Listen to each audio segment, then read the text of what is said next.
तो दोस्त, क्या तुम भी हमेशा अपने हर डिसीजंस के लिए रिग्रेट करते हो? सोचते हो काश उस दिन दोस्तों के साथ बेवजह घूमने नहीं गया होता, या काश मैंने उस दिन 3 घंटे रील्स देखने के बजाय पढ़ाई कर ली होती? अगर हाँ तो चलो आज हम जानते हैं कि इस पछतावे के चक्रव्यूह से कैसे बाहर आए। हमारा दिमाग हमेशा नेगेटिव चीजों पर ज्यादा फोकस करता है। मान लो तुमने एक बढ़िया दिन बिताया, तुमने जो प्लान किया था वो सब किया, लेकिन रात को सोते समय अचानक से 5 डेज पहले की कोई छोटी सी गलती याद आ जाती है और तुम सैड हो जाते हो। यही नेगेटिविटी बायस है। तुम भले 99 अच्छी चीजें कर लो, लेकिन तुम्हारा ब्रेन वही एक छोटी सी गलती के बारे में बार बार सोचता रहता है। इससे भी बड़ी प्रॉब्लम यह है कि हमारा माइंड चीजों को बढ़ा चढ़ाकर याद करता है। वो अजीब मोमेंट जब तुमने किसी से कुछ अटपटा कह दिया था, शायद उतना बड़ा मुद्दा नहीं था जितना तुम सोचते हो। शायद तुमने प्रेजेंटेशन में 1-2 वर्ड्स इधर उधर बोल दिया और अब तुम्हें लग रहा है कि तुम एक इडियट हो। लेकिन सच तो ये है कि लोग अपने खुद के मामलों में इतने बिजी होते हैं कि उन्हें तुम्हारी छोटी छोटी गलतियां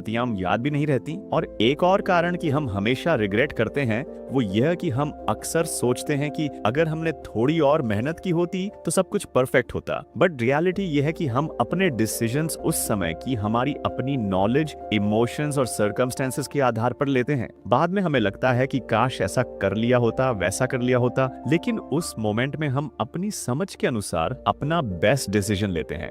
अगर तुम्हें लगता है कि तुमने कोई रॉन्ग डिसीजन लिया है तो अब तुम्हारे पास डेटा है उससे सुधारने के लिए। शायद तुमने कोई महंगा गैजेट खरीदा था जो अब घर के किसी कोने में पड़ा है, उसका कुछ भी यूज नहीं है। तो कोई बात नहीं, अब तुम जान गए कि अगली बार कुछ भी खरीदने से पहले सोच विचार करना है। या फिर तुमने अपने किसी दोस्त को गुस्से में 2 थप्पड़ लगा दिए, तो इससे अब तुम ये समझ गए कि अगली बार रिएक्ट करने से पहले एक डीप ब्रेथ लेना है और थोड़ा रुकना है। हम अक्सर छोटी छोटी बातों पर खुद को कोसते रहते हैं। मान लो तुमने किसी से मिलते समय उनका नाम गलत बोल दिया, ये कोई बड़ी बात नहीं है। इसमें रिग्रेट करने का कोई मतलब नहीं है। इस पर हंसो, दोस्तों से शेयर करो और आगे बढ़ो। ये सारे छोटे छोटे ऑकवर्ड मोमेंट्स इतनी अटेंशन डिजर्व नहीं करते जितनी हम इन्हें देते हैं। लाइफ बहुत छोटी है दोस्त, इन मामूली चीजों पर पछतावा करने के लिए। पास्ट में जो भी हुआ उस पर सोचते रहने से कुछ नहीं होगा। बैठकर बस अपने आप को कोसने से हिस्ट्री चेंज तो नहीं होगी। हम सिर्फ ये कंट्रोल कर सकते हैं कि आगे क्या करना है। अगर तुम्हें लगता है कि तुमने टाइम वेस्ट किया है तो उसके बारे में सोचकर अपनी एनर्जी वेस्ट करने से अच्छा है